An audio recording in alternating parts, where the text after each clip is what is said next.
you viewers of Adaptation, the ultimate vlog for film adaptations and the original material they're based on. For those of you who don't know me yet, I'm Jennifer Dick. Now, my wonderful viewers, today I'm going to touch on a topic that's been publicized more and more in recent years. That's right, whitewashing. But we actually aren't going to cover whitewashing itself. Not in this vlog. Not yet. No, today we're going to start with the positive. The opposite of this phenomenon, where POC actors are cast for characters that are not specifically stated as being POC roles. For some of these, the race is left ambiguous, and the filmmakers didn't simply default to Caucasian, for once. And then others were actually originally white characters who were purposefully changed so as to create more representation in the film. Whatever the reason, it's at least a step in the right direction. Now please note that this automatically discounts roles where a POC actor is cast for a POC role of a different race. Doctor Strange. So first off, there's the character of Cinna in the Hunger Games trilogy. Well, 2/3 of the Hunger Games trilogy. Except the movies aren't really a trilogy, are they? Okay, Cinna was in 2 of the 4 movies of the Hunger Games franchise. That covers all bases, right? Anyway, Book Cinna is described as having close-cropped brown hair with metallic gold eyeliner that brings out his green eyes. So basically, this is one occasion where his race can and is left up to the imagination. And the filmmakers jumped on this, casting Lenny Kravitz. Now this is a slightly tainted choice for this list, as it is alongside the suspected whitewashing of the main character Katniss, who's decidedly less olive-toned than she's described in the book. But I wasn't going to talk about that, was I? Next casting up is Michael B. Jordan, cast as Johnny Storm in the 2015 Fantastic Four. Now our hosts have serious issues with the quality of this movie overall, but if there was one thing in his favor, it was this decision. Unlike Cinna, the character of Johnny Storm is canonically blonde-haired and blue-eyed, and always has been. Here we have a clear and purposeful decision to change the character's race to African American. My regret though, they didn't go far enough. They should have changed Sue too. And then there was the 2003 version of Daredevil,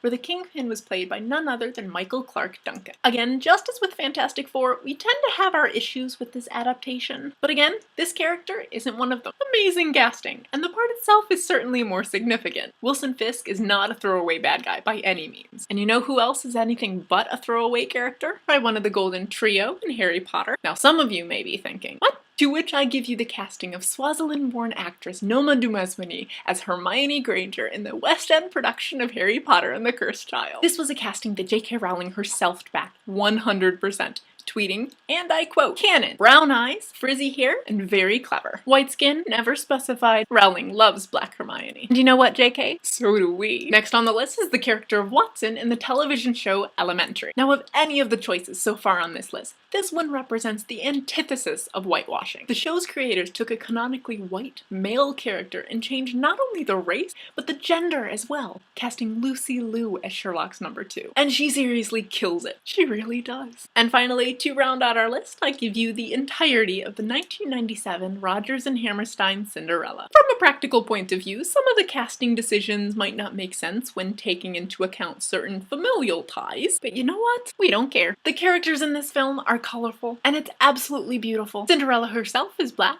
played by Brandy, and so is her fairy godmother, Whitney Houston. Yes, you do have that white king, but his queen is Whoopi Goldberg, and their son, the prince, is a Filipino actor, Paulo Montalban. From a diversity standpoint, Hollywood could definitely learn a few things from this film, and we truly hope that they do, and soon. But in the meantime, we do hope that you, the viewers, will let us know what you think of the list we've compiled. If there is a casting in a film or series that I have forgotten, please don't let me off the hook. Comment below or hit us up on any of our social media sites, including our podcast on iTunes. We're always watching. Do hope that you'll visit us again in another couple of weeks, and until then, maybe we should all make our lives a bit more colorful.